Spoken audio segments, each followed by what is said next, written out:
ഇപ്പോൾ astral projection എന്ന് ഇപ്പോൾ എല്ലാവരും സംസാരിക്കുന്നുണ്ട്. അത് എക്സ്പെരിമെൻ്റലായിട്ട് പലരും സക്സസ്ഫുള്ളായിട്ട് ചെയ്തിട്ടുണ്ട്. അത് എൻ്റെ ഒരു സൂപ്പർവിഷനിൽ വരെ നടന്നിട്ടുണ്ട്. പക്ഷെ അതിന് പല എക്സ്പ്ലനേഷൻസ് ഉണ്ട്. ഈ ആസ്ട്രൽ പ്രൊജക്ഷൻ എന്നുള്ള കൺസെപ്റ്റ് വരുന്നതിന് മുമ്പ് ട്രാവലിംഗ് ക്ലാർവോയൻസ് എന്നാണ് ഇത് പറഞ്ഞുകൊണ്ടിരുന്നത്.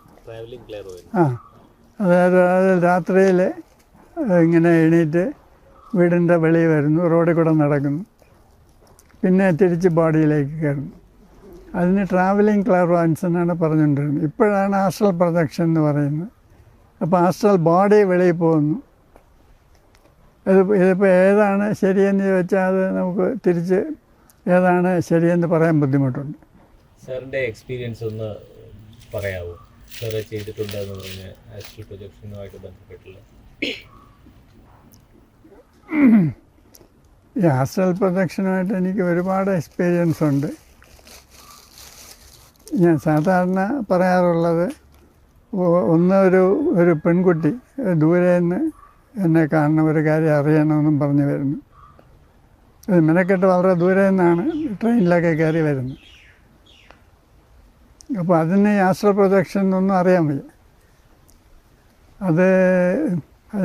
അതിനൊരു ഇൻഎക്സ്പ്ലിക്കബിൾ എക്സ്പീരിയൻസ് ഉണ്ടായി. ഭയങ്കര ഷോക്കായി.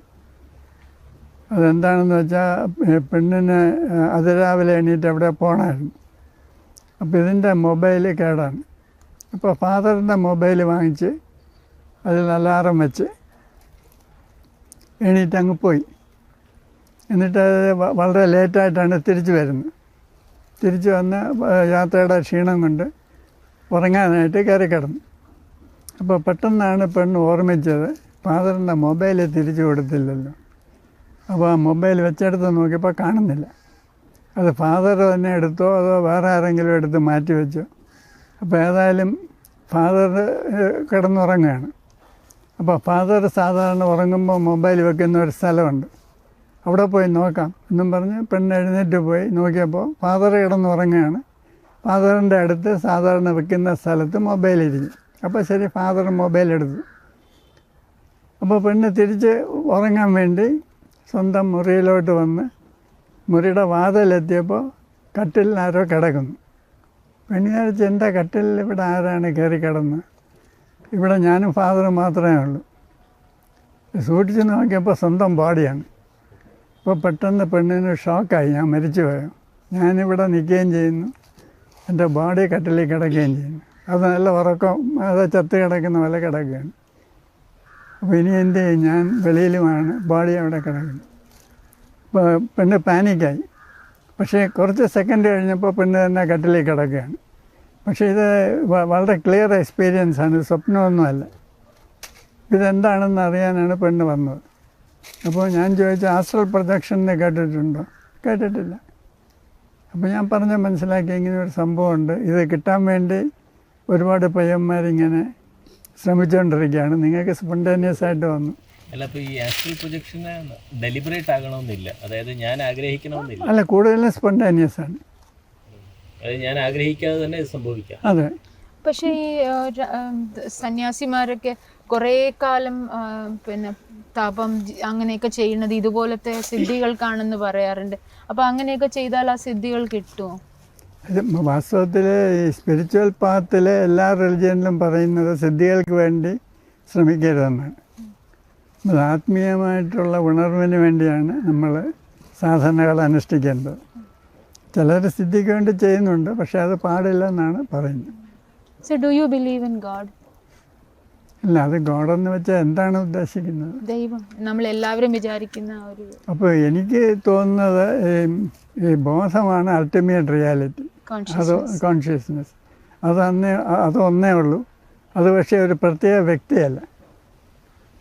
നമ്മളുടെ മൈൻഡ് എപ്പോഴും ഈ സെപ്പറേറ്റ്നെസ്സിൽ കൂടെ കാര്യങ്ങൾ മനസ്സിലാക്കാൻ പറ്റുള്ളൂ, നമ്മുടെ മനസ്സിന്. പക്ഷേ സാർ ഇതും പറഞ്ഞു, നമ്മുടെ ഉള്ളിൽ ആ consciousness takes particular form or what ever. അപ്പോൾ അതിൻ്റെ അർത്ഥം നമ്മുടെ ഉള്ളിൽ ഈ ബോധം എന്ന് പറയുന്നതിൻ്റെ ഭാഗമുണ്ടെന്നാണോ? അതെ, ഈ യൂണിവേഴ്സൽ കോൺഷ്യസ്നെസ് നമ്മളുടെ സിസ്റ്റത്തിൽ കൂടെ പ്രവർത്തിക്കുമ്പോഴാണ് നമ്മളെന്ന വ്യക്തി ഉണ്ടാകുന്നത്, നമ്മുടെ മനസ്സുണ്ടാകുന്നത്.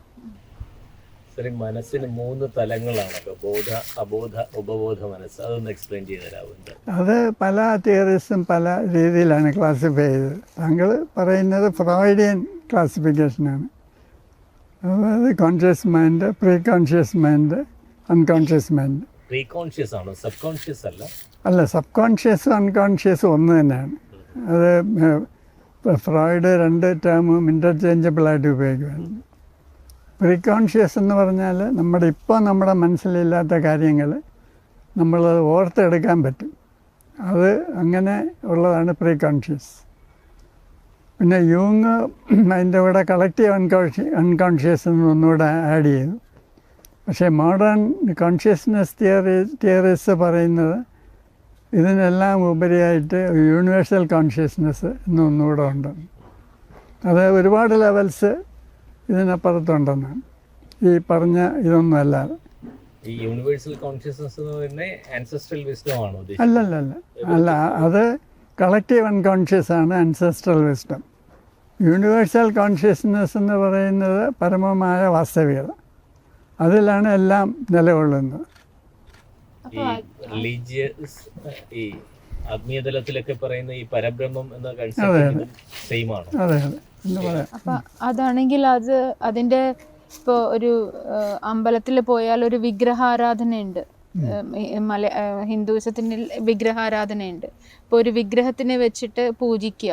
അപ്പം അതിൽ ഈ യൂണിവേഴ്സൽ കോൺഷ്യസ്നെസ് അതിലും പ്രത്യക്ഷമാവും ആണോ പറയുന്നത്?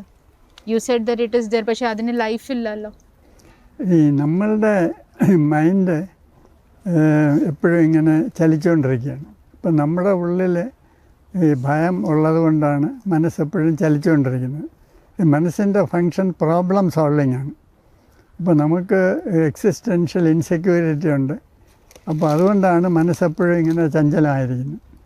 അപ്പോൾ അതിനെ ഏകാഗ്രപ്പെടുത്തുക എന്നുള്ളതാണ് ആദ്യത്തെ സ്റ്റെപ്പ്. അങ്ങനെ മനസ്സ് ഏകാഗ്രമാകുമ്പോൾ നമ്മുടെ ഉള്ളിലെ ഭയം സർഫസ് ചെയ്യും. നമുക്കതിനെപ്പറ്റി അവയർനെസ് വരും. അതിനെ ഭയം കംപ്ലീറ്റ് ഇല്ലാതാകും.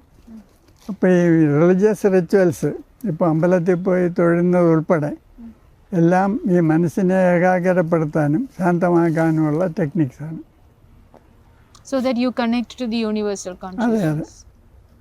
പക്ഷെ അൾട്ടിമേറ്റായിട്ട് നമ്മുടെ ഉള്ളിലുള്ള ഭയം ഫുള്ളി കോൺഷ്യസ് ആവുകയും അതിനെ നമ്മൾ ഇല്ലാതാക്കുകയും ചെയ്യുമ്പോഴാണ് നമുക്ക് ശരിയായിട്ടുള്ള ആത്മീയത വരുന്നത്. അങ്ങനെ ഒരു സ്റ്റേറ്റ് ഉണ്ടോ? അതൊരു പ്രത്യേക സ്റ്റേറ്റ് അല്ല, അത് സ്റ്റേറ്റ്ലെസ്നെസ് ആണ്. അതുണ്ടോ? അതുണ്ടോ എന്ന് ചോദിച്ചാൽ ഈ നമ്മളുടെ മനസ്സ് തന്നെ ഇല്ലാതാകുന്നത് ഇതാണ്. അത് നമ്മൾ മനസ്സുകൊണ്ട് അറിയാവുന്ന ഒരു സംഗതിയല്ല. കാരണം മനസ്സ് തന്നെ ഇല്ല അവിടെ.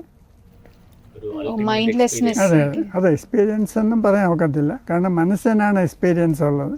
മനസ്സില്ലെങ്കിൽ പിന്നെ അത് എക്സ്പീരിയൻസ് അല്ല.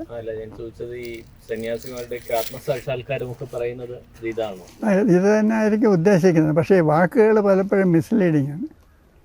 കാരണം ആത്മസാക്ഷാത്കാരം എന്ന് പറയുമ്പോൾ തന്നെ നമുക്കൊരാത്മാവുണ്ട്, അതിനെ സാക്ഷാത്കരിക്കുക. അങ്ങനെയല്ല, നമ്മളെ ഇല്ല.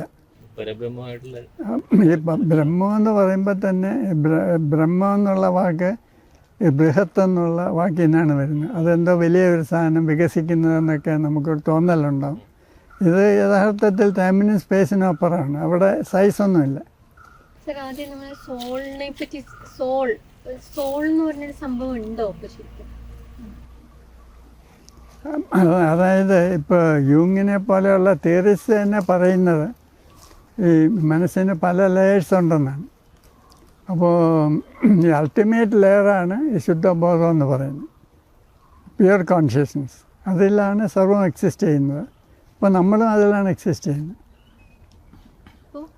ഇപ്പം നമ്മളുടെ മൈൻഡ്, ഈഗോ, സെൽഫ്, ഇത് മൂന്നും ഇല്ലാതാകുമ്പോൾ പിന്നെ പ്യുവർ കോൺഷ്യസ്നെസ്സേ ഉള്ളൂ. അത് നമ്മളുടെ ഒരു എക്സ്പീരിയൻസ് അല്ല.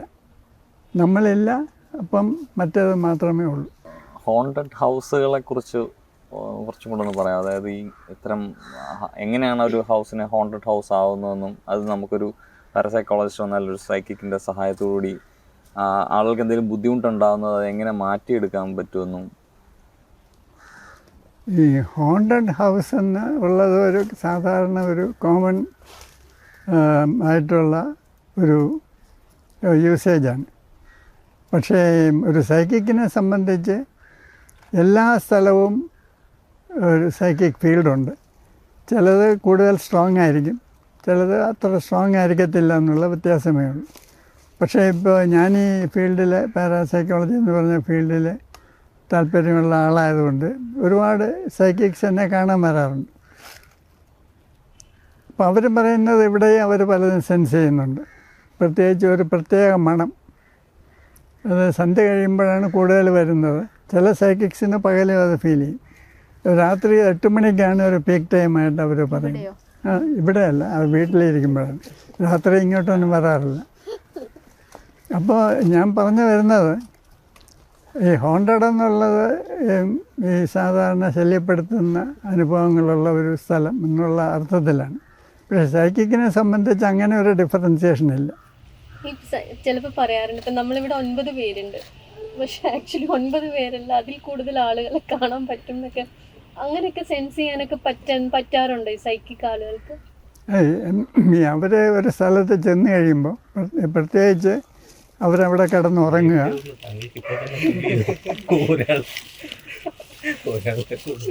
അല്ല, ചിലപ്പോൾ ഇയാൾ സൈക്കിക് ആയിരിക്കും. സാർ അല്ല, എനിക്കിപ്പോൾ ഇതൊക്കെ പറഞ്ഞതിൽ എനിക്കൊരു ഡൗട്ട് ഉള്ളത്, അപ്പോൾ ഈ പാരനോർമൽ എക്സ്പീരിയൻസസ് എന്ന് സാർ പറയുന്നു, അപ്പോൾ ഈ ചില സ്പിരിച്വൽ ആയിട്ടുള്ള ആൾക്കാരുണ്ടല്ലോ, ലൈക്ക് പണ്ടത്തെ നമ്മുടെ ഋഷിമാർ, മുനിമാർ, അല്ലെങ്കിൽ the so called the whatever spiritual gurus that we have, അപ്പോൾ അവരൊക്കെ പറയുന്നത് അവർ ഈ സമാധി അവസ്ഥ അല്ലെങ്കിൽ അതുപോലത്തെ ട്രാൻസെൻഡൻറ്റൽ സ്റ്റേറ്റ് ഓഫ് മൈൻഡിൽ ഇരിക്കാറുണ്ട്, അല്ലെങ്കിൽ കോൺഷ്യസ്നെസ് അവരിൽ പിന്നെ ഉണരാറുണ്ട്. അപ്പോൾ ആ സ്റ്റേറ്റും പാരനോർമൽ എക്സ്പീരിയൻസസ് എന്നാണോ പറയുക? അതെ അതെ. പക്ഷേ ഇതിനെപ്പറ്റിയൊക്കെ ആളുകൾക്ക് വലിയ തെറ്റിദ്ധാരണകളാണുള്ളത്. ഈ സമാധി എന്ന് പറയുന്നത് ഒരു ട്രാൻസ് ആണെന്ന് പലരും തെറ്റിദ്ധരിക്കുന്നു. ഒരു പത്മാസനത്തിൽ ഇരുന്ന് കണ്ണിങ്ങനെ മോൾപോട്ടാക്കി ഇരിക്കുന്നതാണ് സമാധി എന്ന് ആളുകൾക്ക് തെറ്റിദ്ധാരണയുണ്ട്. സമാധി എന്ന് പറഞ്ഞാൽ മൈൻഡ് എക്സ്ട്രീംലി ഫ്ലെക്സിബിൾ ആയിരിക്കുക, ഫ്രീ ആയിരിക്കുക, ഓപ്പൺ ആയിരിക്കുക, അതാണ് സമാധി. ഇപ്പം നമുക്കൊക്കെ ഒരുപാട് ഭയങ്ങളുള്ളത് കൊണ്ട് നമ്മളുടെയൊക്കെ മൈൻഡ് റിജിഡായിട്ട് ഒരു വൺ ട്രാക്കിൽ കൂടെ പോവുകയാണ്. പക്ഷേ ഈ സൈക്കിക്കായിട്ടുള്ള ആളുകൾ അവരുടെ മൈൻഡ് ഫ്രീ ആണ്, ഫ്ലെക്സിബിളാണ്. അപ്പോൾ അവർ ഇങ്ങനെ ഇരിക്കുമ്പോൾ അവരുടെ മൈൻഡ് അവർ വിട്ടുകൊടുക്കുകയാണെങ്കിൽ പാസ്റ്റിലേക്കും ഫ്യൂച്ചറിലേക്കും ഒക്കെ പോകും. അപ്പോൾ ഇപ്പോൾ ഇവിടെ ഒരു സൈക്കിക്ക് വന്നിരിക്കുകയാണ്. ഇപ്പോൾ ഇങ്ങനെ സംസാരിച്ചുകൊണ്ടിരുന്നാലല്ല, അയാൾ വെറുതെ ഇരിക്കുകയാണെങ്കിൽ അയാൾ ഇവിടെ ഒരു 50 വർഷത്തിന് മുമ്പ് എങ്ങനെയായിരുന്നു എന്നുള്ളത് അയാൾ കണ്ടെന്ന് വരും.